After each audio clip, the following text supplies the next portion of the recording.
Hey guys, I'm so sorry for not posting yesterday, but anyways, today we're reading 1 Samuel chapters 12 and 13.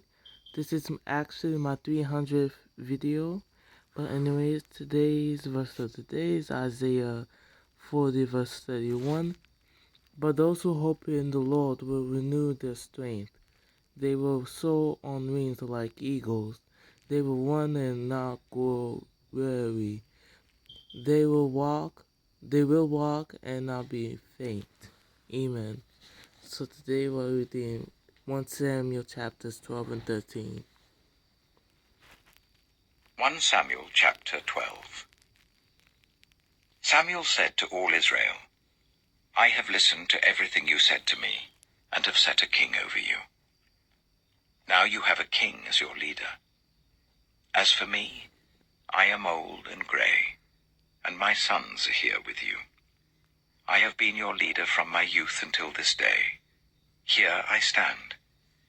Testify against me in the presence of the Lord and his anointed. Whose ox have I taken? Whose donkey have I taken? Whom have I cheated? Whom have I oppressed? From whose hand have I accepted a bribe to make me shut my eyes?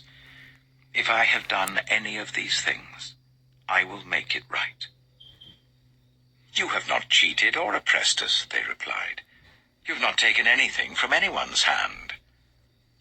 Samuel said to them, The Lord is witness against you, and also his anointed is witness this day, that you have not found anything in my hand. He is witness, they said. Then Samuel said to the people, It is the Lord who appointed Moses and Aaron, and brought your ancestors up out of Egypt. Now then, stand here, because I'm going to confront you with evidence before the Lord as to all the righteous acts performed by the Lord for you and your ancestors. After Jacob entered Egypt, they cried to the Lord for help. And the Lord sent Moses and Aaron, who brought your ancestors out of Egypt and settled them in this place. But they forgot the Lord their God. So he sold them into the hands of Sisera, the commander of the army of Hazor, and into the hands of the Philistines and the king of Moab, who fought against them. They cried out to the Lord and said, We have sinned. We have forsaken the Lord and served the Baals and the Ashtoreths. But now deliver us from the hands of our enemies, and we will serve you.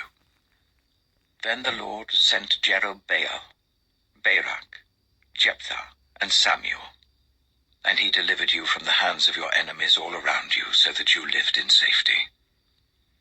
But when you saw that Nahash, king of the Ammonites, was moving against you, you said to me, No, we want a king to rule over us, even though the Lord your God was your king. Now, here is the king you have chosen, the one you asked for. See, the Lord has set a king over you. If you fear the Lord and serve and obey him and do not rebel against his commands, and if both you and the king who reigns over you follow the Lord your God, good. But if you do not obey the Lord, and if you rebel against his commands, his hand will be against you as it was against your ancestors. Now then, stand still and see this great thing the Lord is about to do before your eyes. Is not wheat harvest now? I will call on the Lord to send thunder and rain, and you will realize what an evil thing you did in the eyes of the Lord when you asked for a king. Then Samuel called on the Lord, and that same day the Lord sent thunder and rain. So all the people stood in awe of the Lord and of Samuel. The people all said to Samuel, Pray to the Lord your God for your servants, so that we will not die. For we have added to all our other sins the evil of asking for a king. Do not be afraid, Samuel replied. You have done all this evil. Yet do not turn away from the Lord, but serve the Lord with all your heart. Do not turn away after useless idols. They can do you no good, nor can they rescue you, because they are useless. For the sake of his great name, the Lord will not reject his people, because the Lord was pleased to make you his own. As for me, far be it from me that I should sin against the Lord by failing to pray for you, and I will teach you the way that is good and right. But be sure to fear the Lord and serve him faithfully with all your heart. Consider what great things he has done for you. Yet, if you persist in doing evil, both you and your king will perish. Amen. So that's 1 Samuel chapter 12. And now we'll go read 1 Samuel chapter 13. 1 Samuel chapter 13. Saul was 30 years old when he became king, and he reigned over Israel for 42 years. Saul chose 3,000 men from Israel. 2,000 were with him at Michmash in the hill country of Bethel, and 1,000 were with Jonathan at Gibeah in Benjamin. The rest of the men he sent back to their homes. Jonathan attacked the Philistine outpost at Geba, and the Philistines heard about it. Then Saul had the trumpet blown throughout the land and said, "Let the Hebrews hear." So all Israel heard the news. Saul has attacked the Philistine outpost, and now Israel has become obnoxious to the Philistines. And the people were summoned to join Saul at Gilgal. The Philistines assembled to fight Israel with 3,000 chariots, 6,000 charioteers, and soldiers as numerous as the sand on the seashore.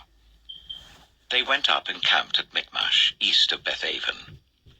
When the Israelites saw that their situation was critical and that their army was hard pressed, they hid in caves and thickets among the rocks and in pits and cisterns.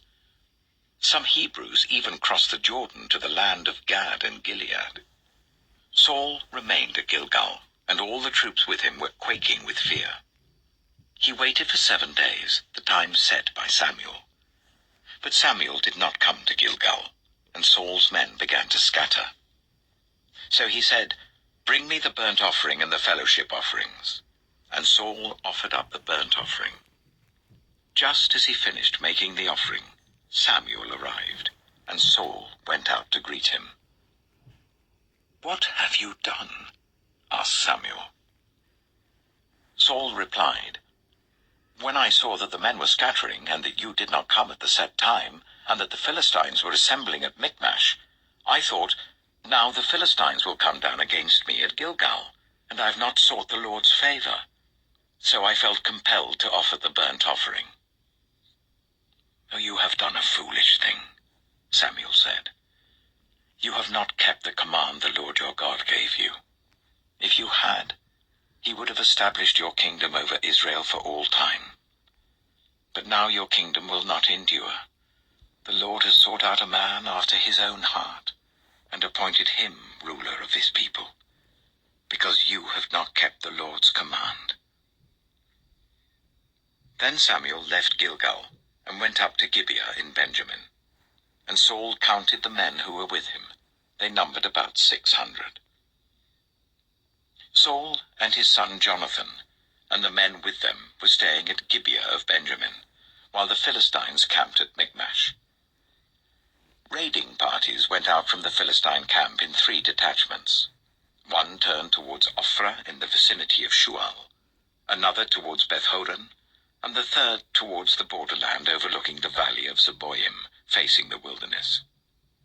Not a blacksmith could be found in the whole land of Israel, because the Philistines had said, Guys, so let's continue. "Make swords and spears." So all Israel went down to the Philistines to have their plowshares, mattocks, axes, and sickles sharpened. The price was 2/3 of a shekel for sharpening plowshares and mattocks, and 1/3 of a shekel for sharpening forks and axes, and for repointing goads. So on the day of the battle, not a soldier with Saul and Jonathan had a sword or spear in his hand. Only Saul and his son Jonathan had them. Now a detachment of Philistines had gone out to the pass at Michmash. Amen. So that was 1 Samuel chapters 12 and 13, and tomorrow we'll read 1 Samuel chapter 14. I'm going to end the video off here, and you guys have a blessed night. Amen.